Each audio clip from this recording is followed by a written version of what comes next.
두 마리의 새라는 제목으로 말씀을 나누겠습니다. 지난 시간에 나병으로 확진되어서 진영 밖으로 분리 조치되었던 이 환자가 이제 일주일의 분리 기간을 마치고 이제 본인의 환부가 나은 거죠. 환부가 깨끗해졌을 때 이제 진영 안으로 돌아오는, 이것을 회복의 여정이라고 합니다. 진영 안으로 돌아올 때 곧바로 돌아올 수가 없다. 본인이 일주일 동안 진영 바깥에서 분리되었다가 다시 진영 안으로, 공동체 안으로 들어오려고 할 때 제일 먼저 누구에게 가야 되죠? 네, 제사장에게 가야 합니다. 그래서 제사장이 나았다 그러면 나은 것이고, 제사장이 볼 때 아직 아니다 그러면 더 있어야 되는 것이고, 내 생각에는 나은 것 같아도 제사장의 판단이 아니다 그러면 아닌 거예요. 또 내 생각에는 아직 안 나은 것 같아도 제사장이 다 나았다 그러면 또 나은 것입니다. 그래서 우리가 회복을 하려고 할 때 중요한 것은 내 눈과 내 기준으로 회복하려고 하면 안 된다. 다른 사람의 눈과 다른 사람의 기준으로 회복하려고 해도 안 되고요. 오직 내가 회복이 되려면 주님의 눈으로, 주님의 마음으로 볼 수 있어야 된다. 그게 진짜 회복이다. 자, 이렇게 지난 시간에 말씀을 드렸고요. 오늘은 두 번째 과정입니다. 이제 다 나았어요. 제사장이 진찰을 하고 나서 다 나았다라고 이제 판단이 된 겁니다. 그러면 이제 곧바로 진영 안으로 돌아올 수 있느냐? 그럴 수 없다는 겁니다. 아직 조금 더 남았어요. 그게 뭐냐면 오늘 이제 보게 되는 두 마리의 새,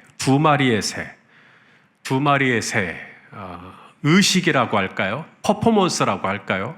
이 두 마리의 새를 가지고 하나의 의식을 치러야 합니다. 그게 4절에서 7절까지인데 내용이 기니까 5절하고 6절까지만 보겠습니다. 시작.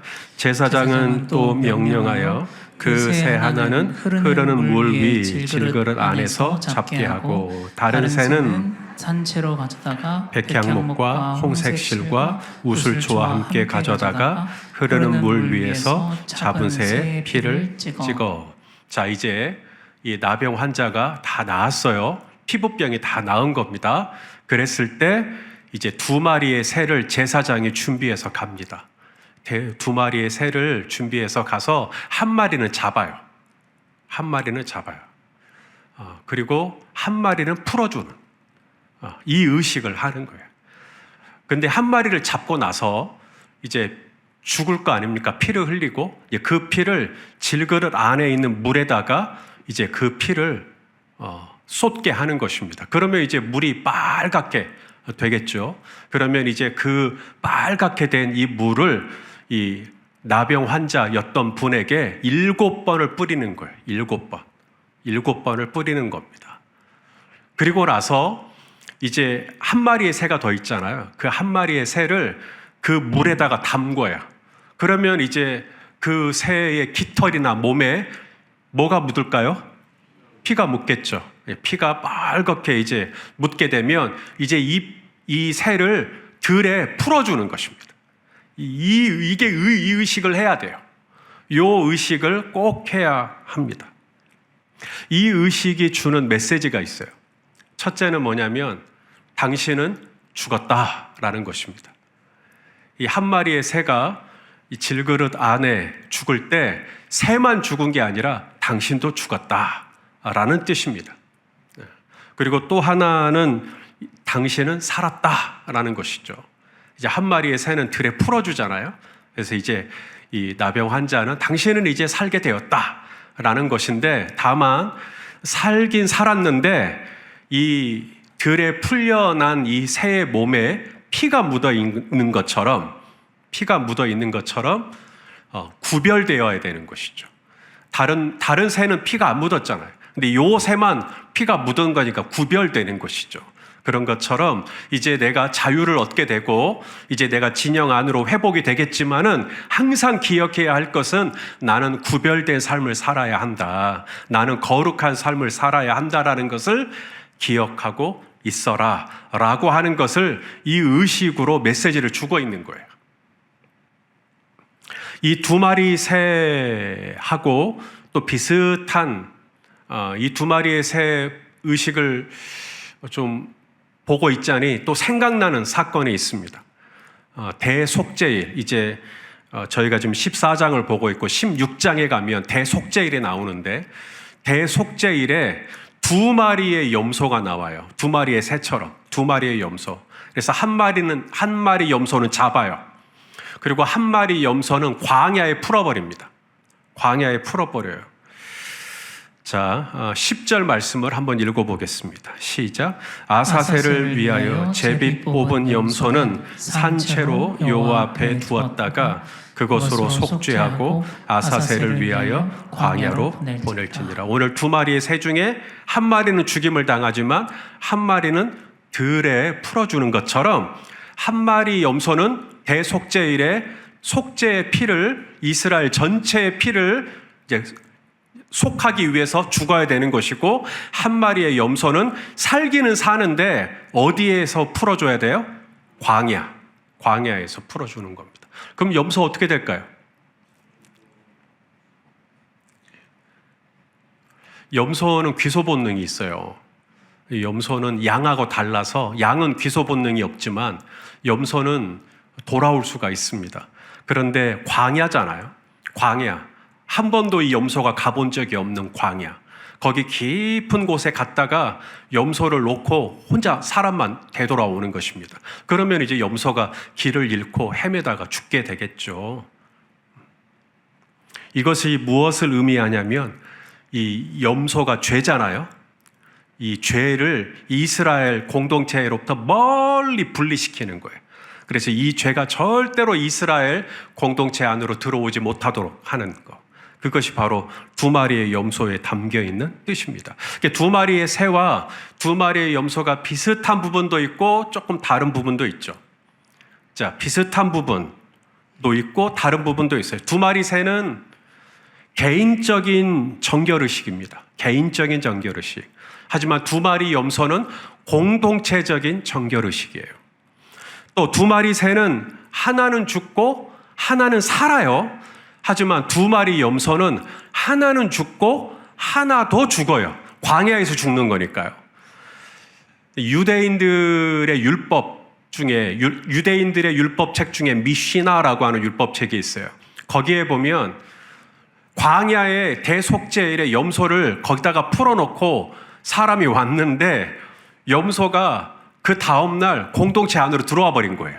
어떻게 찾아가지고. 이런 일이 있었대요. 그래서 그 미시나에 보면 이제 광야에 염소를 데리고 가서 광야에다가 떨고 놓고 오는 게 아니라 광야에서 그 절벽 같은 곳에서 염소를 떨어뜨려서 죽는 것을 확인하고 돌아오는, 이렇게 율법에 기록이 되어 있습니다.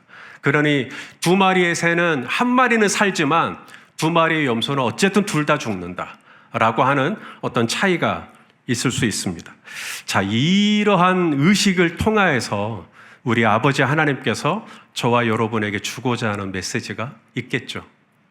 두 마리의 새, 두 마리의 염소를 통해서 우리에게 주고자 하는 메시지가 뭐냐면 바로 죄에 대해서 미워하는 마음을 갖는 것입니다.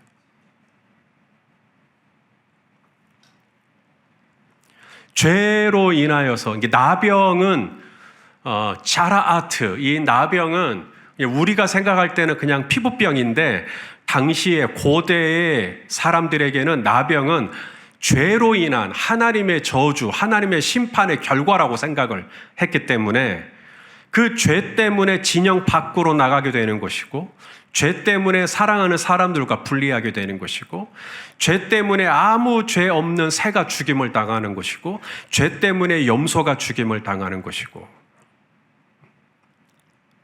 바로 이 죄에 대해서 미워하는 마음을 주님은 우리가 갖기를 원하는 거죠. 하나님이 이스라엘에게 원하는 나라, 이스라엘이 어떤 나라가 되기를 원하느냐? 부자 나라가 되기를 원하느냐? 유명한 나라가 되기를 원하느냐? 아니면 힘 있는 나라가 되기를 원하느냐? 하나님이 이스라엘에게 요구하는 나라는 거룩한 나라입니다. 거룩한 나라. 거룩한 나라가 무슨 나라예요?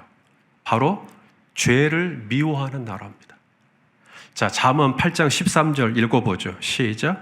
여호와를 경외하는 것은 악을 미워하는 것이라. 나는 교만과 거만과 악한 행실과 패역한 입을 미워하느니라. 하나님께서 우리를 번거롭게 하시기 위해서 진영 밖으로 분리시키고, 번거롭게 하기 위해서 2마리의 새 의식을 치르고, 번거롭게 하기 위해서 2마리의 염소를 의식을 치르고, 이게 아니라는 말입니다. 하나님께서 이 일들을 통해서 저와 여러분에게 가르치고자 하는 메시지가 있어요. 그것은 뭐냐면 이 죄라는 것이 얼마나 나에게 값비싼 대가를 치르게 하는 것인가를 배우게 하는 거예요. 이러한 일들을 경험하고 나서 일주일 동안 분리됐죠. 또 끝나고 나서 제사장에게 판단받아야 되죠. 끝나고 나서는 2마리의 새 의식을 또 치러야 되죠. 또 이게 끝이 아니에요. 그 다음에 또 계속해서 이 회복의 여정 속에 계속해서 여러 과정들이 있어요. 이러한 복잡한 과정들을 경험하면서 이분 안에 뭐냐면, 야, 나 다시는 나 죄 안 지을 거야, 이런 마음들이 막 올라가게끔. 이게 돌아오는 과정이 너무나 쉽고 편안하면 또 짓고 다시 그 과정을 하면 되지, 이 생각을 할 수 있으니까 여러 가지 과정들을 걸치게끔. 그러면서 우리 안에 참 번거롭지만 하나님은 이러한 의식들을 통하여서 우리 안에 바로 죄를 미워하는 마음을 갖도록 하시는 거죠. 아담과 하와를 기억하시죠? 저들이 에덴 동산에서 얼마나 풍요로웠고, 에덴 동산에서 얼마나 자유로웠고, 에덴 동산에서 얼마나 즐거웠고, 에덴 동산에서 얼마나 행복했습니까? 그런데 죄를 지어버렸죠. 죄를 지어버렸어요. 죄를 짓고 난 다음에 그들에게 찾아온 것이 기쁨과 즐거움과 환희와 카타르시스였습니까? 죄를 짓고 난 다음에 아담과 하와에게 찾아온 것은 수치심이었어요. 부끄러워요. 내가 왜 이 죄를 지었을까? 내가 왜 이랬을까? 수치심. 그리고 죄책감. 하나님이 아브라함아 라고 부르니까 숨어버려요. 전에는 자유롭게 하나님 앞에 나타나서 동산을 하나님과 함께 거닐었거든요. 하나님의 손을 잡고, 하나님 이 나무를 보세요, 하나님 이 동물을 보세요, 하나님 이 꽃을 보세요, 하나님 저 밤하늘의 별을 보세요, 하나님하고 같이 거닐었는데 죄를 짓고 난 다음에 하나님이 아담아 라고 부르니까 숨어버립니다. 눈을 제대로 못 마주치는 것이죠. 결국 아담과 하와는 에덴 동산을 잃어버리게 됩니다. 에덴 동산에서 나올 수밖에 없게 되는 거예요. 그게 죄의 결과죠. 죄가 얼마나 값비싼 대가를 치르게 하는지 아담과 하와는 경험하게 되는 거죠. 죄 때문에 에덴을 잃어버려요. 죄 때문에 기쁨을 잃어버려요. 죄 때문에 하나님과의 바른 관계가 다 깨져버리는 거예요. 다윗은 어땠습니까? 다윗은 충직했던 신하의 아내와 부적절한 관계를 가져요. 그리고 그 신하도 최전방에 배치를 시켜요. 일부러 최전방에 배치를 시켜서 전쟁이 나면 제일 먼저 죽도록. 다윗이 직접 죽인 건 아니지만 이것을 오늘날 법률 용어로 미필적 고의살인이라 그래요. 뻔히 죽을 걸 알면서 걷다 배치하는 거예요. 뻔히 그 사고가 날 걸 알면서 그 노동자를 거기다가 배치를 하는 것이죠. 뻔히 사고가 날 수 있는 가능성이 높다라는 걸 알면서도 새벽에 그 일을 무리하게 시키는 것이죠. 이것을 미필적 고의, 산재라고 하죠. 그런 것처럼 다윗의 죄는 결코 가볍지 않았습니다. 하지만 그 죄로 말미암아 결국 어떻게 되었죠? 다윗과 바세바 사이에 낳은 아이는 죽임을 당했습니다. 살지를 못해요. 그리고 다윗에게 있는 여러 아들들이 있죠.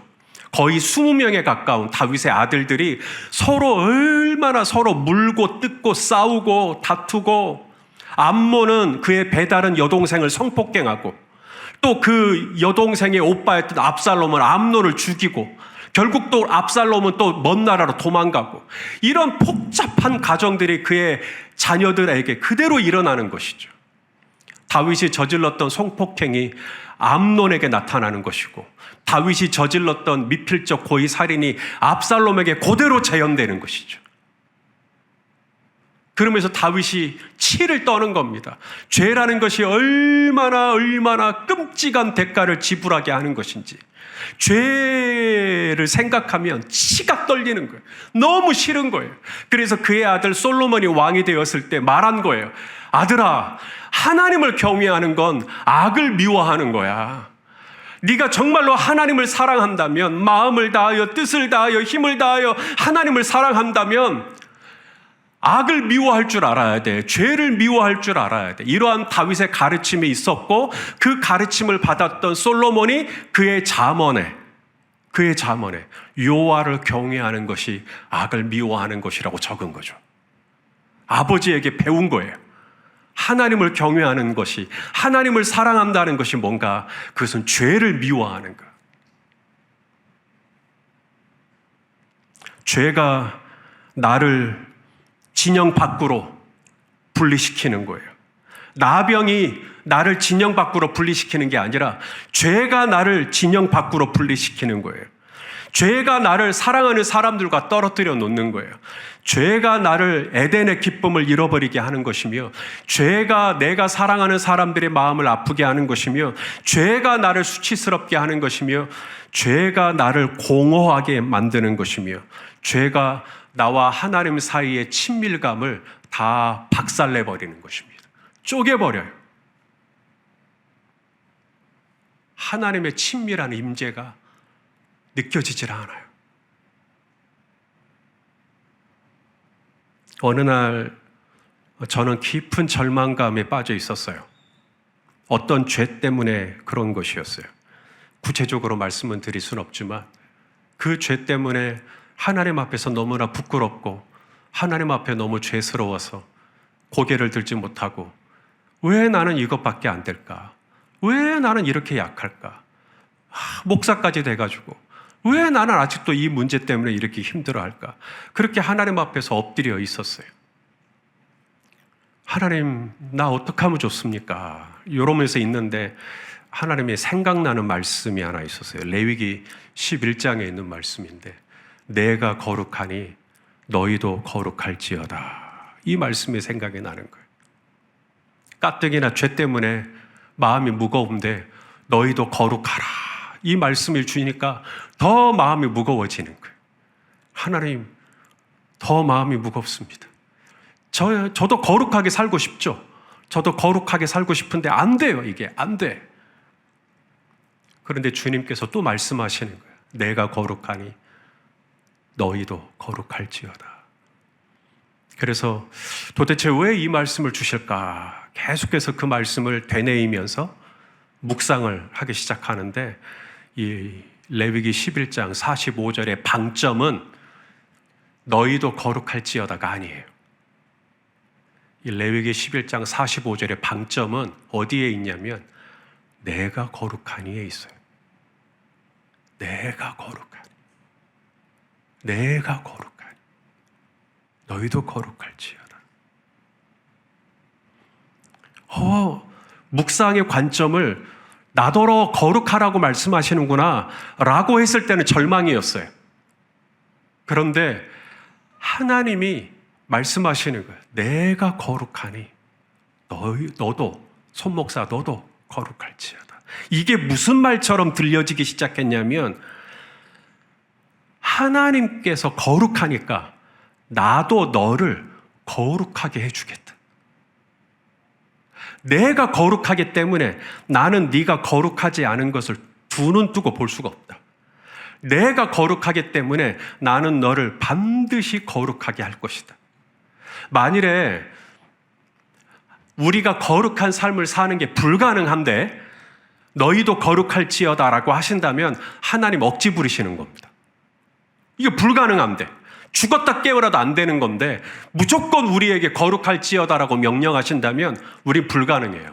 자, 그런데 내가 거룩하니 내가 거룩하니까 아들아, 내가 너를 거룩하게 해줄 테니까 거룩할지어다 라고 하신다면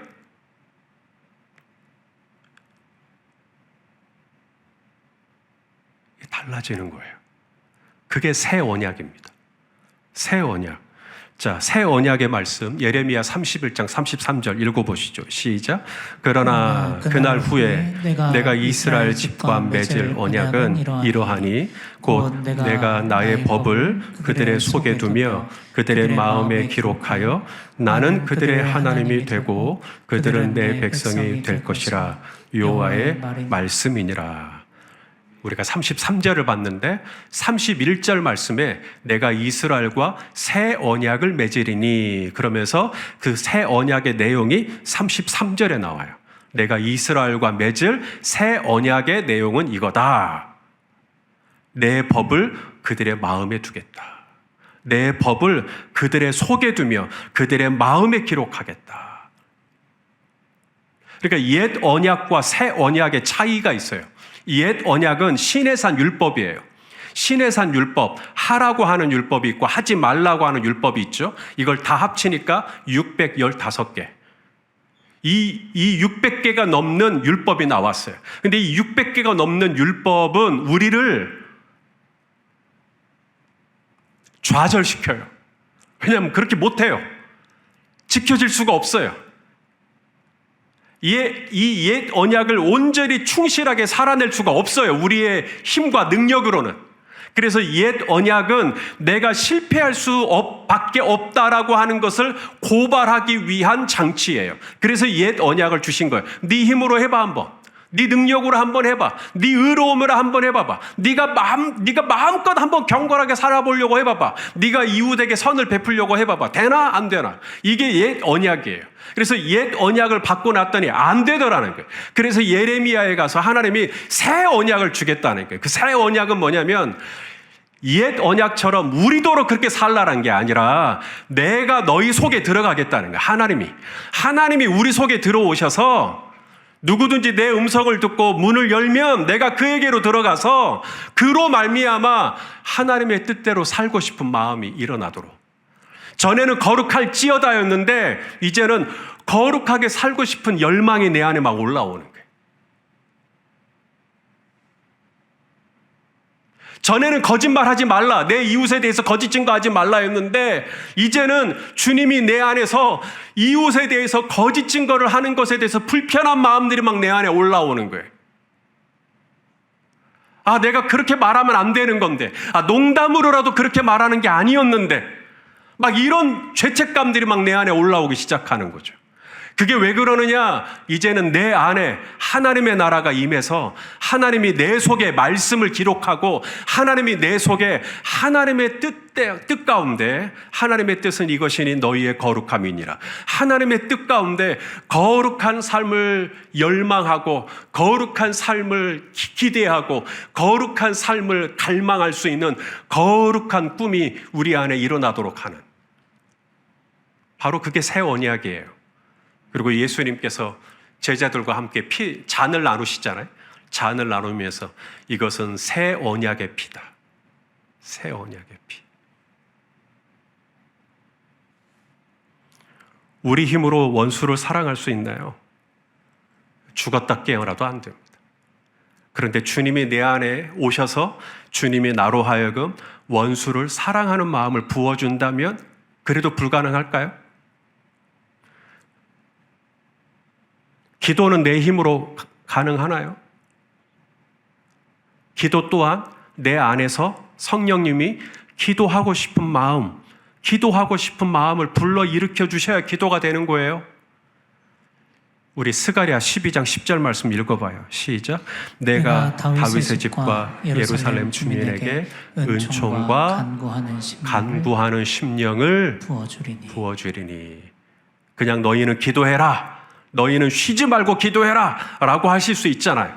그런데 기도조차도 내가 너희에게 간구하고 싶은 심령, 기도하고 싶은 심령, 나 교회 가서 기도하고 싶어, 나 새벽에 기도하고 싶어, 나 금식하면서 기도하고 싶어, 막 이런 마음들이 막 누가 그렇게 하란 것도 아닌데 내 안에 계신 성령님이 그런 마음을 막 주셔요.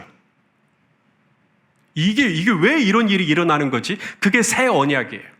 내가 너를 떠나지 아니하며 내가 너희 마음 가운데 거하면서 너희에게 하나님의 법을 기록하고 너희에게 하나님의 나라를 꿈꾸며 살 수 있도록 내가 그렇게 하겠다.